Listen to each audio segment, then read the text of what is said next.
Là, donc je vais commencer à ouvrir ici, c'est juste pour la direction. Et après on aura là pour aller ouvrir la grande vanne qui va alimenter tout le réseau après. Voilà. Chaque matin, Sergio, le prestataire en charge de l'adduction d'eau pour la région d'Arama, ouvre la vanne. Les restrictions d'eau font partie du quotidien des habitants de Poum. À Arama, 3 bassins alimentent la centaine de foyers. Par captage pour les tribus de Noët, Boiro et Narache, puis par forage pour celles de Pengaï. Parce qu'elle regroupe l'école primaire, l'antenne du dispensaire et le marché des femmes, la tribu de Boiro est alimentée 4 jours par semaine, de 7h à 15h. Là, je vais commencer à ouvrir comme ça. L'eau va descendre. Voilà. Tous les gens ils sont en train d'attendre en bas là. Ben 7h, c'est une heure, on va dire que les gens sont réveillés. Ouais, ils préparent pour l'école et tout ça. Donc ils vont commencer à voir. Parce qu'avant, ils ouvrent à 5h30, 6h. C'est trop bonheur. Le temps que les gens, même ça y est, il y a déjà presque la moitié de l'eau qui est partie déjà. Il est à peine 6h du matin à la tribu de Pengaï qu'Isabelle est déjà sur le qui-vive. Ça y est, elle coule là. Le mardi, c'est le jour où l'eau coule au robinet de la tribu. Tous les mardis, tous les jeudis, tous les jours, le jour de l'ouverture de l'eau, mais on fait toujours ça. Toutes les maisons comme ça. Là, je remplis là, la douche.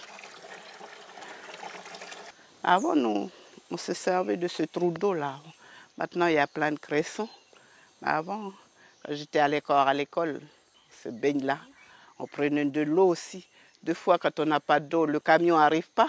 On prend l'eau là aussi. Maman prenait de l'eau là pour bouillir, puis pour nous boire, quoi. Pour la machine, on fait le lavage rapide. On a 3 corbeilles à laver. Ça va vite, quoi. Sinon, c'est à la main. À Pengaï, les jours de distribution d'eau sont le mardi, jeudi et samedi. Ces jours-là, l'eau n'arrive qu'au robinet que pendant 2 à 3 heures. Ce bassin de 50 000 mètres cubes est approvisionné par ce forage solaire. Il fait à peu près, on va dire, entre 3 et 4 mètres cubeurs maximum. Et puis on va dire, sur les 10-12 heures. Voilà. Au fil des années et des générations, la population d'Arama et de Poum en général a su faire preuve de résilience concernant cette ressource rare. Comme la commune de Poum, c'est un petit budget, c'est sûrement avec les critères bien définis pour avoir, on va dire, la totalité de ton budget. Mais il ne nous permet pas de répondre et d'investir. Sinon, tu vas être pénalisé sur d'autres secteurs.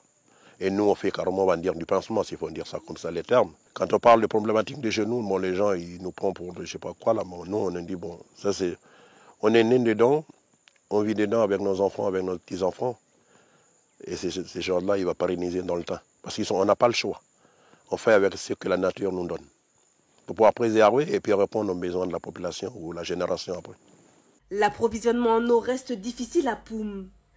Au village et pour la zone de Malabou, un récent forage a été inauguré l'an dernier.